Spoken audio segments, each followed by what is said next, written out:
Bonjour et bienvenue. Aujourd'hui, nous allons aborder un sujet éminemment important, celui de se préparer une séparation avec une personne manipulatrice, toxique, perverse, narcissique.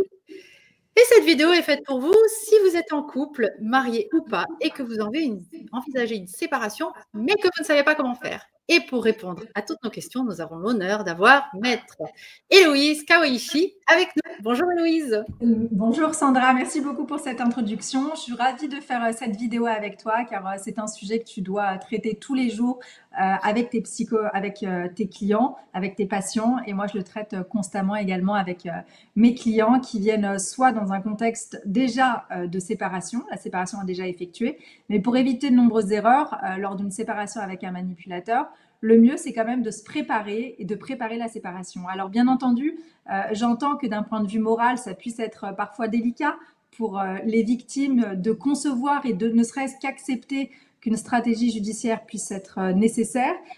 Mais moi, ce que j'essaie de leur dire, et c'est le travail, je suppose que tu fais également avec eux, j'essaie de leur dire quelles sont vos priorités. Et la plupart du temps, les priorités, c'est les enfants. La plupart du temps, les priorités, c'est les questions financières et leur équilibre psychique. Et donc, je leur dis, voilà, quelles sont vos priorités? Selon vos priorités, voici les actions à mettre en place. Si ce ne sont pas vos priorités, ok, on ne prépare pas et on verra ce qui se passe. C'est vrai que, comme tu dis, c'est délicat. Très souvent, les personnes appréhendent ça, la séparation, ou en tout cas le fait de se préparer à ça comme une stratégie et comme effectivement quelque chose qui n'est pas sincère, qui n'est pas honnête, authentique et qui ne leur ressemble pas. Or, effectivement, une séparation avec une personne toxique, manipulatrice et ou perverse narcissique, c'est complètement différent qu'une séparation normale.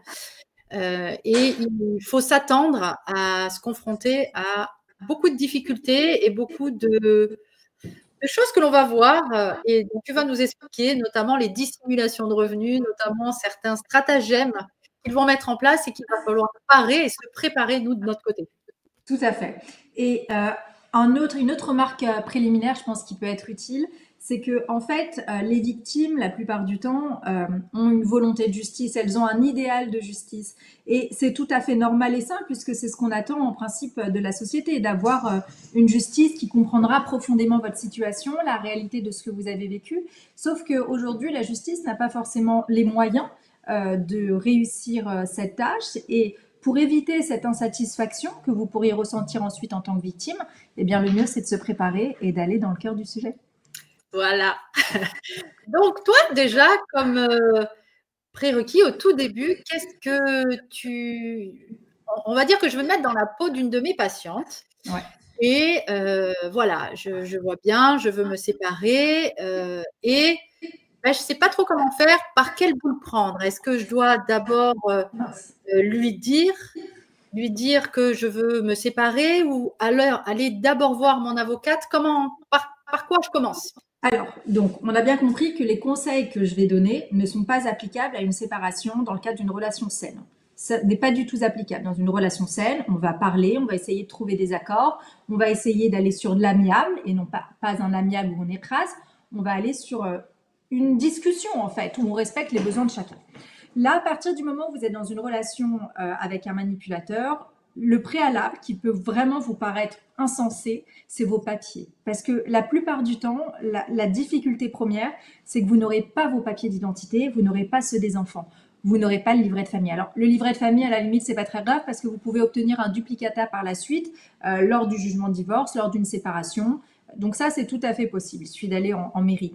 En revanche, les papiers d'identité, quand vous les avez pas, ça c'est très compliqué. Et il y a déjà beaucoup de scènes de violence conjugale pour lesquelles on est saisi, de tensions à minima dans le couple, lorsque les papiers d'identité ne sont pas remis. Et je vous rappelle la règle, en principe, en matière des papiers d'identité, c'est que les papiers d'identité suivent l'enfant. Sauf que vous allez voir que le manipulateur ne remettra pas les papiers. Pourquoi? Parce que c'est tout simplement un moyen d'avoir une pression sur la victime qui veut partir. Pourquoi? Parce qu'en fait, la victime, elle va pas lâcher ses enfants, elle va pas lâcher la possibilité de se déplacer, de voyager et d'avoir la vie administrative des enfants. Parce que en fait, le contrôle coercitif, si tout au moins on parle pas, comment dire, de violence psychologique avec un manipulateur, eh ben, il passe par la violence administrative.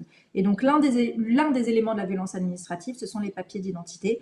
Donc, première chose à faire, quand votre décision est prise, avant même d'en parler au manipulateur, quand votre décision est prise, vous prenez vos papiers, ceux des enfants, vous les mettez dans un endroit sûr, et vous ne dites pas que vous avez pris les papiers jusqu'à un certain moment. Et dans ces cas-là, ce certain moment est à discuter avec l'avocat. Sur la question de l'administratif, également un point, c'est le carnet de santé des enfants. Le carnet de santé des enfants est censé suivre, les enfants lorsqu'ils vont d'une maison à une autre. Les magistrats sont, très rigoureux sur cette exigence, et c'est bien normal puisque la santé de l'enfant, c'est quelque chose d'indispensable. Sauf que vous allez voir qu'avec le pervers narcissique, vous n'aurez plus le carnet de santé. Donc, pour anticiper ça, l'une des techniques que je conseille, c'est tout simplement de faire des scans des pages essentielles du carnet de santé et d'expliquer que c'est dans l'intérêt des enfants de ne pas prendre le risque de perdre ce carnet de santé, et que pour le nécessaire suivi médical des enfants, et bien dans ces cas-là, je t'envoie par mail, par texto, peu importe, on en parlera, des photocopies, des scans du carnet de santé. C'est déjà quelques étapes.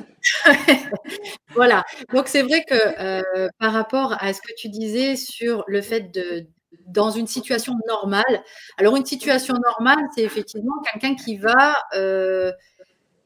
il va y avoir de la communication et on va pouvoir être d'accord sur le fait de se séparer, même si un des deux n'est pas exactement complètement d'accord, mais enfin complètement OK avec ça, mais il va accepter la séparation et il va peut-être que ça va soulever quelques difficultés au départ, mais en tout cas, c'est quelque chose, un souhait qui va s'entendre et qui va se diluer comme ça, et on va pouvoir faire face, peut-être avec de la tristesse, à la séparation, mais ça va aller.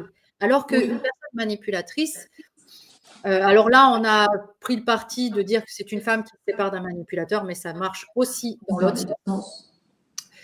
Mais une personne qui veut se séparer de quelqu'un d'une personne manipulatrice, la personne manipulatrice ne va pas l'entendre, va dire « Ok, mais je ne comprends pas, mais on devrait encore essayer, mais si, mais là. » Donc, en fait, même si vous êtes dans cette situation-là, que vous êtes avec un manipulateur et que vous voulez vous séparer, vous avez déjà eu toutes ces résistances-là où on vous a fait croire qu'on vous écoutait, qu'on vous avait compris, mais dans les faits, la personne ne veut pas se séparer. Donc, il y a déjà ces premières résistances. C'est pour ça que là, on est vraiment dans ce cas de figure-là aussi où vous allez devoir vous préparer, vous, mais en sous-marin. Enfin, exactement. En fait, là où je te rejoins totalement, Sandra, et ce que tu expliques à travers tes mots, c'est finalement que lors de la séparation avec un manipulateur, la liberté de la victime n'est pas reconnue. C'est beaucoup plus puissant que de parler d'une atteinte à tous les éléments administratifs, aux finances.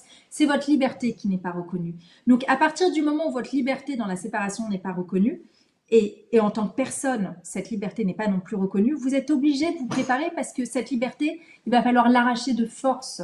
Il va falloir avoir une violence dans le fait de prendre cette liberté. Et c'est la raison pour laquelle il est nécessaire de se préparer. Vous n'avez pas été une personne pendant des années lors de cette relation avec le manipulateur. Et bien, lors de la séparation, vous ne serez pas non plus une personne. C'est la raison pour laquelle la première atteinte qu'on va formuler, c'est une atteinte au sommeil, c'est une atteinte à la capacité de penser, à manger, c'est l'atteinte à la liberté financière, c'est l'atteinte à la liberté administrative, à la liberté d'aller et venir, à la liberté de travailler, à la liberté d'avoir des amis, des proches, une vie sociale, à la liberté même de se soigner. Donc, c'est pour ça que préparer son évasion, cette vidéo, c'est une vidéo indispensable aujourd'hui avec Sandra, parce que on vous explique comment vous préparer. Donc, on a parlé des papiers d'identité. On a parlé du carnet de santé. Ensuite, on ne peut pas ne pas parler des finances. Les finances, c'est les nerfs de la guerre. Pourquoi? Parce que s'il y a bien une chose que le manipulateur a compris, c'est que l'argent, c'est la liberté. D'accord? Si vous vivez une relation toxique et que vous gagnez 500 € par mois, vous ne pourrez pas prendre un logement, vous ne pourrez pas manger, vous ne pourrez pas nourrir vos enfants, à moins d'avoir bien entendu des aides sociales. Mais vous aurez encore un laps de temps pour acquérir cette liberté, pour arracher cette liberté, alors que l'autonomie financière, c'est la liberté de partir. Et d'ailleurs, on est dans un mouvement aujourd'hui depuis des années et des années dans lequel l'indépendance de la femme est de plus en plus forte. Je prends l'exemple de la femme parce que Oui. Ça peut être l'inverse, bien entendu. L'indépendance de la femme, est de plus en plus forte. Donc, à partir du moment où cette indépendance est de plus en plus forte, eh bien, les limites qu'elle va poser seront également de plus en plus fortes. Oui, et là, ça veut dire que on va se préparer aussi financièrement. Ça veut dire quoi ça? Comment on fait pour se préparer? Se préparer financièrement, en fait, le cas classique que je rencontre dans mes dossiers, c'est des femmes qui ont cessé de travailler ou qui, pour les enfants, ou à la suite d'une expatriation, ou pour aider, par exemple, un conjoint qui se donnait corps et âme à son activité professionnelle. Et donc, en tout cas, le schéma, le fil conducteur en quelque sorte, c'est qu'il y a eu une diminution des revenus progressive. Pourquoi? Parce que la victime pensait, et ce qui est totalement sain, que dans une relation couple, eh bien, chacun donne quelque chose à sa manière et qu'il n'y a pas que l'aspect financier. Sauf que ne pas avoir d'argent, eh bien, c'est un élément de l'emprise du manipulateur, puisque cela vous empêchera de partir par la suite. Donc, se préparer financièrement, parfois, ça veut simplement dire refaire une formation pour avoir un travail. Se préparer financièrement, ça veut parfois également dire travailler, faire en sorte de préparer pendant 2 ans ou 3 ans avant la séparation le fait de regagner une autonomie financière. Parce que quand ça fait 10 ans que vous avez arrêté de travailler, c'est pas forcément facile de retrouver un travail avec des qualifications et avec une rémunération suffisante pour permettre une autonomie financière. Donc, ce que j'essaie de dire déjà en termes d'autonomie financière, c'est qu'il faut accepter qu'il y a eu cette dépendance auparavant, que cette dépendance, cette emprise financière a été travaillée pendant des mois et des années avec vous, et que c'est OK, de devoir prendre le temps de regagner cette autonomie financière. Ça, c'est le premier point, dans le sens où vous devez avoir de l'empathie, de la bienveillance envers vous, chose que vous n'avez pas toujours. Et c'est également OK d'aller prendre de l'aide financière à droite, à gauche, pour vous aider avec des frais d'avocat, pour vous aider avec un logement, pour vous aider avec les enfants. Ça, c'est OK, c'est une période normale. Moi, je le vois tous les jours, la famille qui paie les honoraires des clients directs. L'autre élément de la préparation financière, c'est d'accepter que vous allez y perdre financièrement. La plupart du temps, vous y perdez financièrement, à moins que, et parfois ça arrive, et dans ces cas-là, je leur dis bravo et félicitations, à moins que vous ayez été suffisamment maligne pour, comme elle ou lui, avoir votre propre agenda financier, avoir votre classeur des preuves financières, avoir un contrôle sur les déclarations impôts, les déclarations CAF, les différentes aides externes, extérieures dont vous pouvez bénéficier, les différents tableaux d'amortissement, le fait que, par exemple, ça c'est inimaginable, vous n'êtes pas prêt. Dites-vous que j'ai même eu des dossiers dans lesquels, attends, ça reste encore un choc, des dossiers dans lesquels, en fait, là c'était monsieur qui avait acheté un bien immobilier, ils étaient en séparation de biens, et madame remboursait quand même la moitié du bien immobilier sous prétexte qu'elle vivait avec lui sous le même toit. Donc voilà, alors qu'ils l'avaient acheté ensemble. Et donc, elle n'avait rien compris. Et quand ça fait 20 ans que vous êtes mariés, eh bien, il y a un moment, vous ne pensez pas au passé financier, à ce que vous avez conclu quand vous étiez follement amoureux ou amoureuse. Vous avez été naïf, et c'est OK d'ailleurs, et c'est même plutôt sain de ne pas être dans une démarche de calcul. Mais vraiment, moi, ce que j'aurais à vous dire, c'est que vous soyez, peu importe la personne avec laquelle vous êtes en couple, à partir du moment où il y a un achat, un emménagement, des enfants, un concubinage, eh bien en fait, ça devrait être OK de parler avec transparence, avec fluidité de toutes les questions financières, de se montrer ses avis d'imposition, de dire combien on gagne pour savoir quelles sont les répartitions.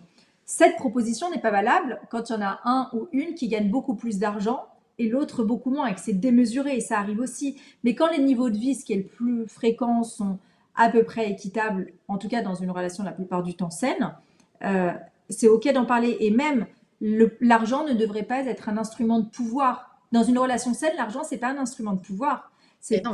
D'accord, on en parle clairement, et c'est pas un sujet en fait. Tout, bien sûr, sauf s'il y a des difficultés financières, ça peut arriver à tout moment de la vie. Mais sinon, c'est pas un instrument de pouvoir. Qu'est-ce que tu penses de tout ce que je te raconte? Est-ce que ça te parle par rapport aux clients, aux patients que tu reçois? Désolée. Alors oui, bien sûr, ça va me parler énormément ça, parce que on sent bien qu'il y a cette notion de relation de pouvoir forcément avec l'argent. C'est une énergie, l'argent, qui peut être merveilleuse comme peut être extrêmement difficile à gérer. Et dans la manipulation, c'est évident que c'est quelque chose qui donne du pouvoir. Dans ma patientèle, il y a vraiment deux grandes situations vraiment différentes. Il y a effectivement les compagnes, parce que moi j'ai essentiellement des femmes en consultation, donc ce sont des patientes où leurs compagnons gagnaient beaucoup ou gagnent beaucoup, et dans la séparation, elles se retrouvent, elles n'arrivent pas à partir parce qu'elles sont dépendantes financièrement, donc c'est très compliqué d'arriver à partir dans ces situations-là. Et là, je t'ai entendu dire 2-3 ans de se préparer, donc c'est vrai que psychologiquement, ça veut dire pendant 2-3 ans mentir pour elles. Mais Donc bien ça, sûr. c'est quelque chose qui est voilà, compliqué à aborder, mais parfois ça ne dure pas 2-3 ans, rarement même. On ne tient pas ce cap-là, mais au moins de dire de se préparer et de dire qu'on va pouvoir financièrement après assurer derrière, même si pendant un certain temps, ça va pas être génial, mais on va avoir recours à des aides, les parents, les amis, on va peut-être Exactement. pas avoir, elles vont peut-être pas avoir leur appartement à elles au début, elles vont peut-être retourner chez leurs parents, voilà. Et c'est des passages comme ça qui permettent aussi que ça dure un petit peu moins longtemps. Donc il y a vraiment cette situation-là où les femmes sont dépendantes financièrement, et l'autre où c'est elles qui ont les finances, donc qui ont pourvu, je ne sais plus comment on dit, amener l'argent dans le couple et dans le foyer. Ça arrive aussi. Le manipulateur, lui, est totalement dépendant financièrement de sa compagne et veut vraiment obtenir un maximum après, pendant la séparation. Ouais. Donc voilà, il y a ces deux choses-là. C'est pour ça que dans deux remarques à formuler. Dans le second cas, là que tu mentionnes, où le manipulateur, c'est celui qui n'a pas d'argent, la stratégie à avoir, c'est soit de diminuer artificiellement vos propres revenus pour donner le moins possible par la suite en termes de prestations compensatoires, ou en tout cas d'organiser éventuellement une diminution de vos revenus pour donner moins par la suite. Ou l'autre possibilité, la stratégie, je l'ai aussi, c'est d'amener la victime à travailler. Et parfois, certaines victimes y arrivent en prenant du temps, en valorisant le travail, en valorisant le manipulateur victime. Alors, c'est-à-dire, je n'ai pas bien saisi ça. Supposons que je suis en couple avec un manipulateur qui n'a pas du tout d'argent. Voilà. Lui ne veut pas du tout travailler. Il n'a pas de revenus, alors que moi, par exemple, je suis très, très, très, très, très, très riche. Eh bien, moi, ma stratégie, ça pourrait être de diminuer artificiellement mes revenus. Oui. De diminuer mes revenus par divers moyens, que ce soit par exemple, j'en sais rien, je me fais licencier, je démissionne pour diverses raisons. De l'autre côté, ou sinon de l'autre côté, je l'incite également à travailler en faisant des pressions, mais pas non plus des pressions trop fortes parce que sinon il va le voir. Donc en ayant des pressions du style, bah, tu sais, c'est important pour ton équilibre social, je vois qu'aujourd'hui tu fréquentes plus personne, tu as un entourage qui est assez limité, moi je me sens, comment dire, je ressens trop de pression dans la mesure où tu es beaucoup sur moi et je trouve que pour l'équilibre du couple, c'est pas une bonne chose. Donc voilà, ça peut se faire de manière assez un peu plus subtile que travail pour gagner de l'argent. Ouais. Okay. Donc ça, c'est le premier point. Deuxième point, tu disais, oui, parfois les victimes, quand je leur dis pendant 2-3 ans, elles doivent se préparer, c'est excessif. Oui, c'est excessif, mais la raison pour laquelle en pratique, je vois que ce n'est pas excessif, c'est que la plupart du temps, le moment où les violences s'intensifient, c'est lors de la grossesse de la femme. Et le moment où la sortie des couches, en quelque sorte, arrive, le moment où ils arrêtent d'avoir des couches, les enfants, et donc que c'est moins dur pour les parents, c'est vers les 2-3 ans de l'enfant. Et moi, j'ai régulièrement des patientes, des clientes du coup, qui viennent me voir et qui sont en période de grossesse ou qui viennent juste d'avoir un enfant et qui sont juste incapables de prendre la décision de divorcer à ce moment-là. On est dans une faiblesse quand on vient d'accoucher ou quand on est enceinte qui est très forte et on a besoin de soutien et on n'a clairement pas, la plupart du temps, mais parfois on les a quand même, les ressources pour un tel combat. Parce que effectivement, c'est pas... j'utilise le mot combat en conscience parce que, je le répète, la séparation avec un PN, c'est pas une séparation normale où la liberté de l'autre est reconnue. D'accord ? Complètement. Et puis, 2-3 ans, quand on a été 20 ans en couple avec quelqu'un, finalement, c'est pas tant que ça. Puisque de toute façon, l'époux ou l'épouse, je parle de mariage, mais c'est pas forcément des questions de mariage, n'a pas forcément d'autres solutions. Parfois, il y a des personnes qui sont tellement isolées qui n'ont pas d'autre solution que de gagner de l'argent parce qu'ils n'ont pas de famille sur qui compter. Donc en fait, ils n'ont pas d'autre stratégie que de mettre en place leur propre autonomie financière. Parce que là, donc du coup, pour toi, le manipulateur faut s'attendre à quoi? Allez, faut s'attendre à quoi quand on veut se séparer d'un manipulateur? Alors, concrètement, il faudra s'attendre à ce que le manipulateur fasse tout pour conserver le logement familial.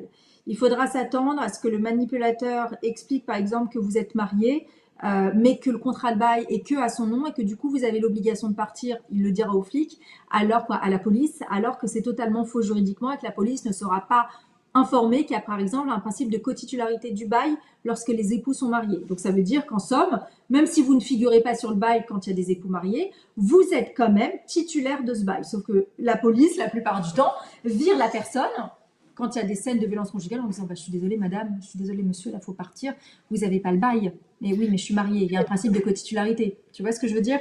Oui. Ça, c'est un exemple parmi d'autres. Il faut s'attendre à quoi? Faut s'attendre à, à ne pas avoir accès, par exemple, ne pas avoir d'informations sur les finances de madame ou de monsieur. Il va y avoir une dissimulation, mais tout au long de la relation.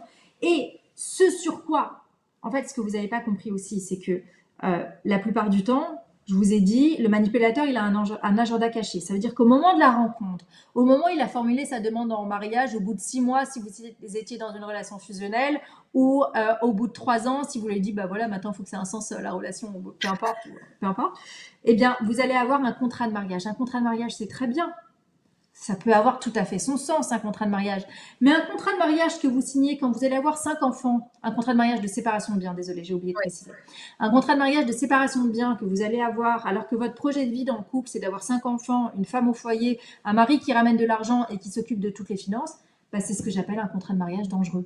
Pourquoi? Parce qu'il n'y a même pas une société, par exemple, d'acquet qui est créée, une société d'acquet. Ce serait, par exemple, des biens communs qui seraient créés pour compenser le fait qu'il y ait une séparation de biens et que madame ou monsieur, c'est madame le plus souvent, ne construise pas son patrimoine en parallèle de monsieur.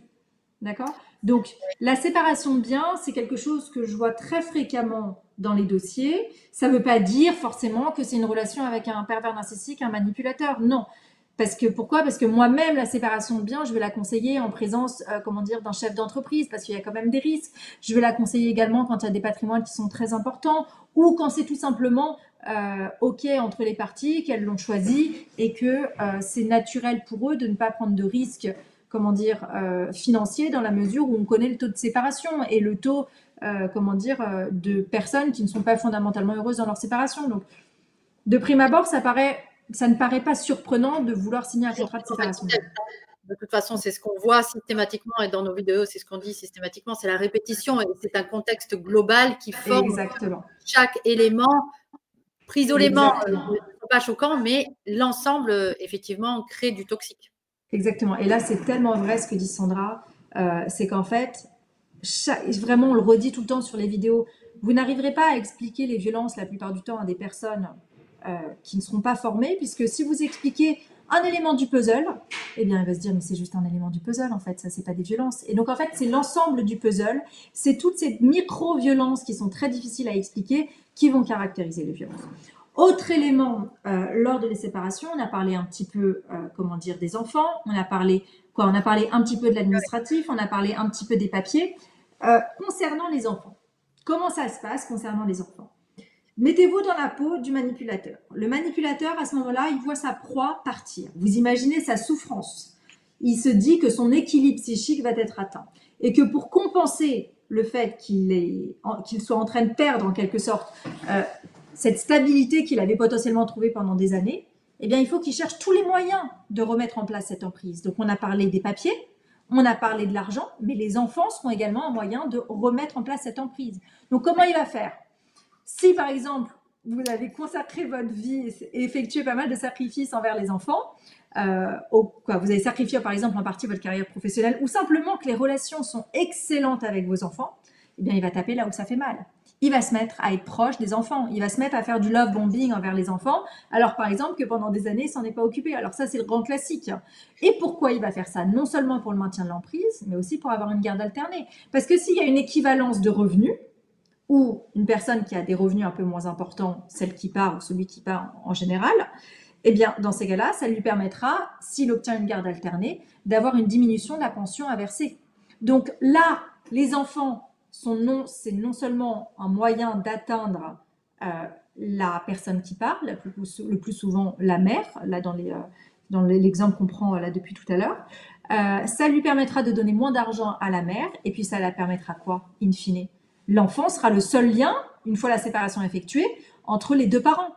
Donc l'enfant sera l'enjeu de manipulation par la suite. C'est pour ça que le love bombing doit être mis en place au plus tôt lors de la séparation, et qu'il ne faut pas attendre que ce love bombing soit effectué, il faut partir avant la mise en place de ce love bombing, parce qu'il sera plus dur à mettre en place le love bombing une fois la séparation effectuée, et une fois que vous aurez imposé dans le cadre de la séparation le critère de la pratique habituelle des parents, des parties, dans lequel par exemple si moi je quitte mon conjoint et que pendant 2 ans on met en place un week-end sur 2 la moitié des vacances scolaires, le juge aura moins de chances de mettre en place une garde alternée dans la mesure où je n'aurai pas accepté d'un commun accord, dans un cadre apaisé avec le père des enfants, la mise en place d'une garde alternée.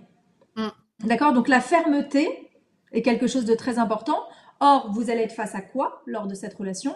Vous allez être face à un parent manipulateur qui va vous dire mais pour le bien-être des enfants, c'est indispensable qu'on fasse une garde alternée. Et puis pour se calmer, pour apaiser les choses dans l'avenir, c'est indispensable. Et puis moi, je ne vais pas te donner d'argent si on ne fait pas une garde alternée. Il va utiliser tous les leviers. Et puis t'imagines les enfants, tu voudrais leur dire que papa ou maman est moins important que papa ou que l'autre parent? Leur priver, les priver. D'accord? Voilà, exactement. Donc, il y a cette notion de papier à anticiper, donc à voir, à vérifier. Au niveau financier aussi, à pouvoir partir en ayant une petite assise financière, en tout cas pour arriver à être autonome. On a préparer l'assise financière aussi pour les frais d'avocat. Je suis désolée de te couper. Oui. Pour les frais d'avocat. Pourquoi? Parce que si vous prenez un mauvais avocat, non, assise financière pour l'avocat et le psy. Les deux sont aussi importants. Vous ne pouvez pas vous en sortir, réussir votre séparation si vous ne pouvez pas payer un bon avocat. Ça s'arrête là. Si vous payez un avocat qui n'a pas compris le fonctionnement des violences psychologiques, vous allez partir sur une médiation, vous allez avoir des accords qui vont être facilement acceptés alors qu'ils sont inacceptables, une absence de prestations compensatoires alors que vous y avez droit, une absence de devoir de secours alors que vous y avez droit, une absence de logement familial alors que potentiellement vous y avez droit, et c'en est risible. Tout à fait. Oui, comme tu le dis, voilà. Et puis, le nombre de patients, de toute façon, moi, qui n'ont pas un avocat qui soit au fait de ça, c'est vrai que c'est pas évident. Alors, effectivement, comme tu l'as dit, avocat psy, même chez les psys, la plupart de mes consoeurs, confrères, que je respecte énormément, mais qui peuvent avoir un domaine de compétences qui n'est pas la manipulation et les relations toxiques, forcément se font manipuler aussi dans une certaine mesure par le manipulateur au travers de la victime. En tout cas, ils ne comprennent pas forcément ce qui se passe. Et cette notion de stratégie et de préparation face à quelqu'un qui manipule, elle est tellement spécifique dans nos domaines d'expertise à toutes les deux, où effectivement, un avocat, la plupart de mes patientes, voilà, bon, de toute façon, on le sait maintenant, je te les oriente. Voilà. Je te les oriente. Alors, je te les oriente. Je suis pas scientifique, moi. Je vous l'avais dit là. Parce que oui, forcément, un qui sait, c'est toujours mieux que 10 qui ne savent pas. Et c'est tellement exactement ça. C'est qu'on va pouvoir se préparer de manière beaucoup plus optimale quand on sait ce qu'on a en face de nous. Et le simple fait de connaître, que ce soit dans ta partie ou dans la mienne, qui y a en face de nous et comment, en fait, on arrive à anticiper, mais ça, tu vas me le dire, mais évidemment, je le sais, mais et qu'on arrive à anticiper ce qu'ils vont faire derrière. Qu'est-ce qu'on prépare? Donc, quand on sait ça, forcément, on se prépare mieux psychiquement et juridiquement pour faire face à ça, ne plus en souffrir, ne pas en souffrir et se dire ah ok, bon c'est bon, on est bon, la marche est en cours, quoi, en fait. En fait, ce que vous dit Sandra, pour moi, c'est indispensable. Pourquoi? Parce qu'elle est en train de vous dire que elle, comme moi, on sait tellement comment ça se passe qu'on a anticipé, qu'on n'est pas dans le niveau de stress que vous avez. On sait déjà quelles seront la culpabilisation, comment seront rédigés les messages. On sait déjà le flou qu'il ou elle va entretenir dans les questions que vous allez lui poser. On est déjà au courant qui va se placer avec qui va changer son discours avec un mélange de culpabilisation, de bon père ou de bonne mère, d'excellents parents et d'attaques minimalistes où il va embrouiller tout le monde. Et ça va être quotidien. Mm. Sauf Et nous, ça va pas nous embrouiller. sauf nous. Nous, on est tellement habitués que, en fait, et d'ailleurs, ce que je fais régulièrement avec mes clients, je ne sais pas si tu le fais, toi, c'est que parfois, ils n'arrivent pas encore à identifier la manipulation. Du coup, je prends le mail et je relis phrase par phrase pour leur dire, voilà où est la manipulation. Ah ouais, tiens, j'avais pas compris, tu vois. Ouais. Et ça, c'est hyper intéressant parce que quand on en a décortiqué 2-3 mails, quelques textos, après, c'est bon, ils ont ouvert les yeux. La seule chose, c'est que ils n'ont pas encore le réflexe tout de suite, et le réflexe, il va venir par la suite avec du travail, de l'expérience, du recul. Mais oui, effectivement, au début, ils n'ont pas les réflexes et après, ils apprennent. Ok, là, ils te provoquent sur ça. Est-ce que c'est utile d'un point de vue juridique? Oui ou non? Oui, dans ces cas-là, il faut répondre et trouver une solution. Non, c'est pas utile, on le laisse. C'est ok, en fait, c'est ok. Tu peux penser comme ça. Moi, je sais comment je pense. Ça m'atteint pas que tu me dises que ma chemise, elle soit rouge. Tu vois ce que je veux dire? Ok, c'est ok. Il y a ça, et puis moi, je leur dis même, il est possible que le coup prochain, ce soit ça. On va voir s'il choisit plutôt ça ou ça. Et ça devient un petit peu, plutôt que d'être risible, ça devient un peu comme un jeu d'arriver à anticiper leurs réactions, où, bon, c'est très souvent les mêmes de toute façon. Hein. Et puis j'ai envie de dire, bien préparer sa séparation, c'est très important aussi pour la suite. Parce que plus tôt vous allez vous préparer et être au clair avec qui vous avez en face de vous et de quoi il est capable, et plus après la séparation, notamment quand il y a des enfants, plus après ça va être moins lourd. Exactement. Fatigant de gérer, parce que ça, il vous l'a fait quand vous étiez ensemble, ou quand vous êtes ensemble, là, il vous le fait. Ça va être ce paroxysme à la séparation, mais ça va continuer encore derrière. Tout à Et fait. donc, c'est ce que vous faites là pendant ce moment de séparation, de dire de se préparer, de faire face, de faire appel à des professionnels à ce moment-là. C'est pas seulement sur ce moment-là que ça va être important, c'est sur toute la suite aussi. Ok. Juste vous donner un exemple concret. Vous êtes en pleine période de séparation, donc ce qui se passe, c'est que vous êtes à la limite de la dépression, du burn-out, je ne sais pas comment ça se qualifie, mais en tout cas, ça va vraiment pas bien. Une attitude normale et saine à ce moment-là, ce serait de dire, bon, écoute, je vais vraiment pas bien, j'ai besoin d'aller me reposer un petit peu chez mes parents, est-ce que tu peux t'en occuper pendant 3 semaines, 2 mois, le temps que je retrouve de la force pour qu'on puisse discuter. Mais qu'est-ce qu'il va faire le PN à ce moment-là? Il va vous envoyer une assignation, un courrier d'avocat en disant Madame, monsieur a quitté le domicile conjugal, ne s'est plus occupé de ses enfants. Du coup, je demande la garde. Elle n'a pas les capacités, il n'a pas les capacités physiques, psychologiques, autonomie financière pour prendre soin des enfants. Et à ce moment-là, le manipulateur va faire preuve d'empathie envers vous en disant bah voilà, moi j'ai besoin de savoir que la mère, le père va beaucoup mieux avant de remettre en place un droit de visite et d'hébergement. Et puis in fine, ce qui s'est passé, c'est que les enfants n'ont pas non plus compris des enfants, l'abandon de la mère ou du père. Et que dans ces conditions, il y a un sentiment de rejet qui s'est créé. Je vous avoue que c'est très important qu'on travaille sur ça. J'ai envisagé la saisine du juge des enfants. Et le problème, c'est que madame, aujourd'hui, elle considère que le psychologue dit n'importe quoi. Alors, je veux bien que madame ou monsieur ne soit pas psy, mais quand même, je pense qu'il y a un moment, il faut quand même se remettre en question un peu. Et donc, vous allez avoir un discours d'empathie apparente, pourquoi tu ris, de la part du manipulateur.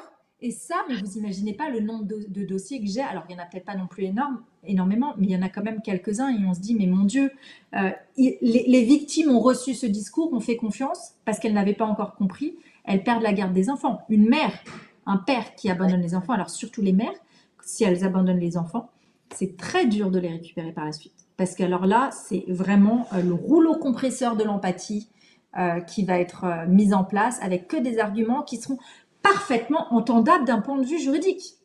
Et oui. Et ça c'est leur grosse force de frappe, c'est la surprise, leur capacité à nous surprendre. À certains endroits, on ne voit pas venir le truc, quoi. Parce qu'on est tellement sur cette notion-là de rationnel, raisonnable, honnête, d'honnêteté.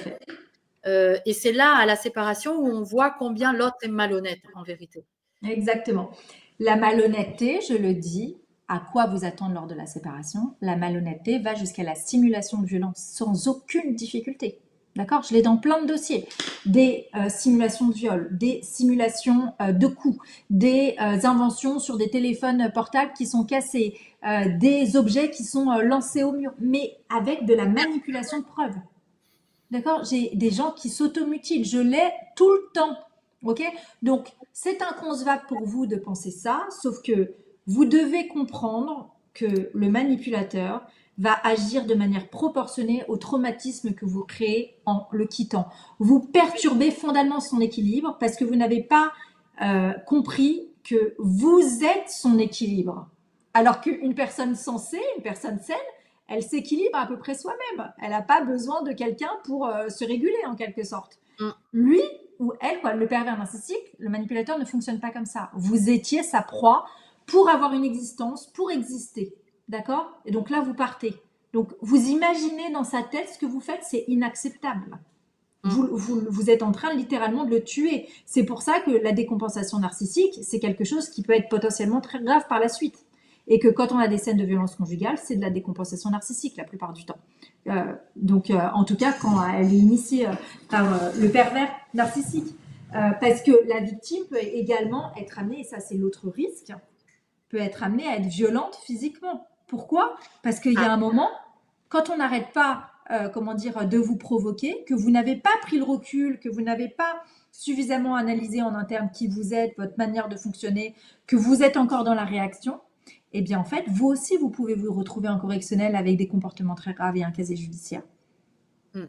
Et d'ailleurs, c'est OK, ça fait partie de la vie. Vous voyez ce que je veux dire?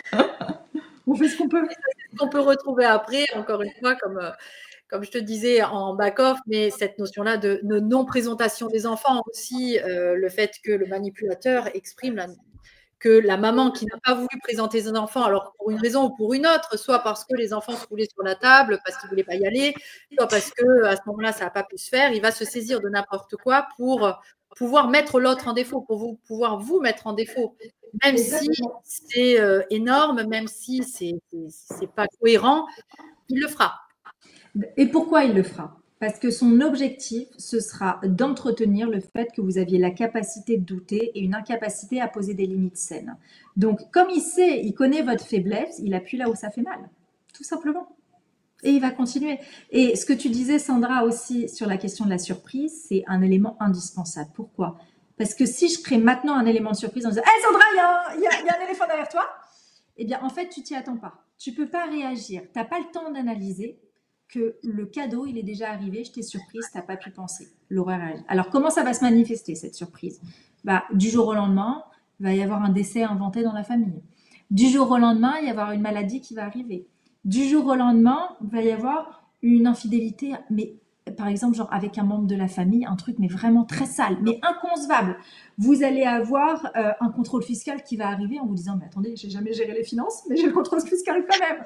Mais vous allez avoir des trucs, vous n'en avez même pas idée. D'accord? Et donc ça sera le détective qui va arriver 5 ans après, qui va être encore en train de vous suivre et qui va aller interroger votre meilleur ami. C'est des trucs délirants. Vous n'en avez pas idée. Et pourquoi vous n'en avez pas idée? Parce que quand on est quelqu'un de sain, eh ben, on ne peut pas imaginer que ce genre de comportement soit possible. Parce que nos parents ne nous l'ont pas appris, parce que la société ne nous l'a pas appris, sauf dans les films et la littérature. D'accord? Oui. Donc il y a de plus en plus de films et de littérature sur ces thématiques. On pourrait penser que c'est excessif, que c'est raconté, que c'est un scénario.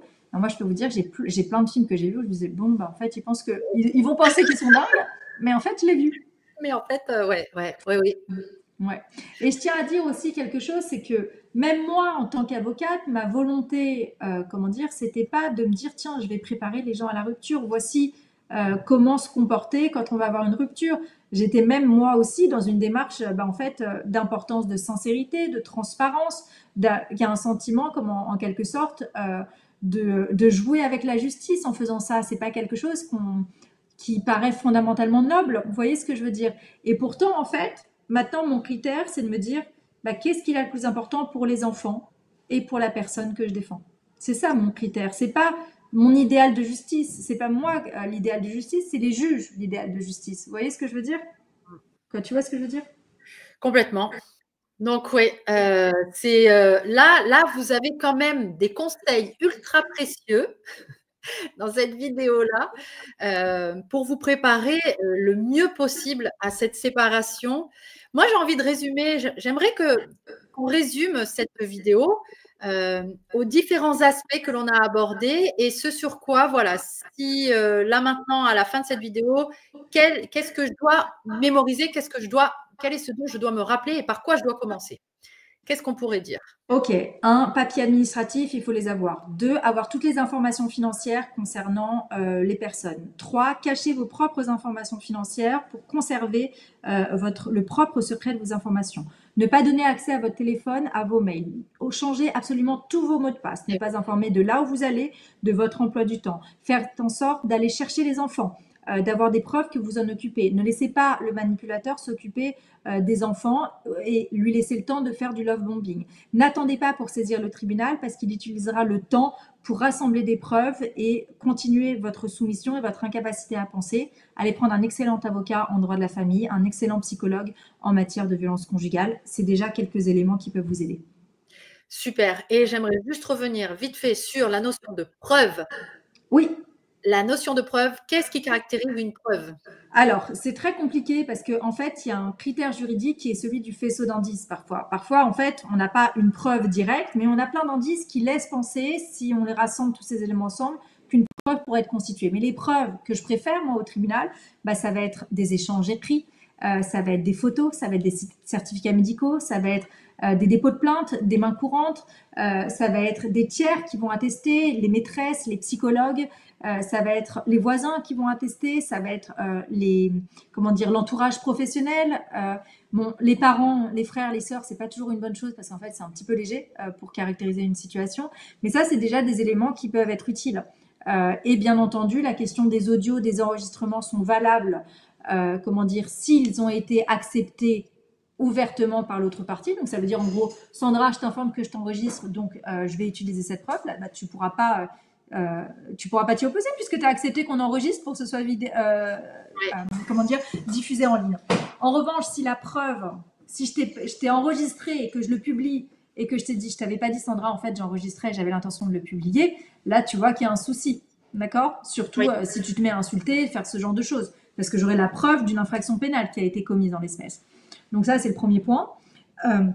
Et pour que la preuve d'un enregistrement qui n'a pas été accepté de la part de la partie adverse soit jugée comme recevable, eh bien dans ces cas-là, on va au pénal. Parce que effectivement, si Sandra et moi, on se retrouve dans la même pièce et que je me mets à t'enregistrer, et là tu te mets à m'insulter, eh bien j'aurai une preuve qui sera recevable devant le juge pénal et devant le juge civil, elle sera recevable seulement s'il n'y avait pas d'autre moyen d'obtenir cette preuve. Et on n'a pas encore assez de recul sur la jurisprudence. Il y a eu quelques exceptions, quelques aménagements qui ont été apportés il y a à peu près 1 an, mais on n'a pas encore suffisamment de recul pour vous dire ok, cette preuve est recevable en justice. Pourquoi d'ailleurs?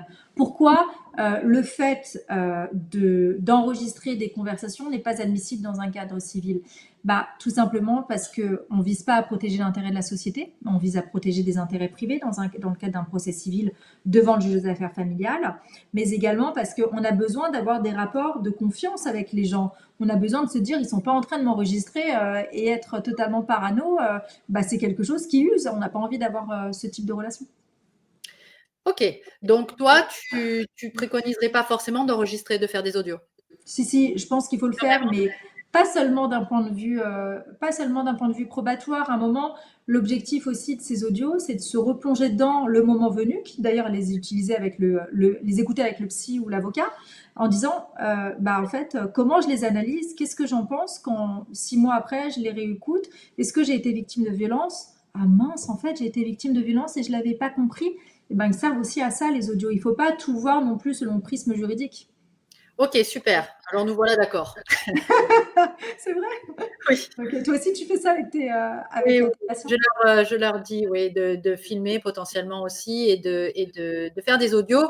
C'est ce qui fait qu'aussi que quand ils me les envoient, je peux prendre aussi la mesure de ce qui se passe et les ramener aussi à quelque chose de normal ou pas. C'est-à-dire là, concrètement, à tel moment, il s'est comporté de manière abusive avec vous, c'est pas ok. Qu'est-ce qui fait pour vous que c'est normal ou que c'est gentil pour vous ça? Voilà. Donc ça permet aussi d'avoir des supports et puis de se rendre compte en fait, le simple fait de filmer ou d'entendre, comme tu dis, on extériorise, on le reprend à un moment donné où l'émotion elle est redescendue et on le prend vraiment ok. Ah oui non c'est trop, c'est abusé, c'est là donc. Ça permet effectivement Exactement. d'avoir un petit peu plus de raisonnement à ce moment-là et d'être moins envahi par les émotions. Exactement. Eh bien, écoute, super. Merci beaucoup, Héloïse, pour tes conseils précieux.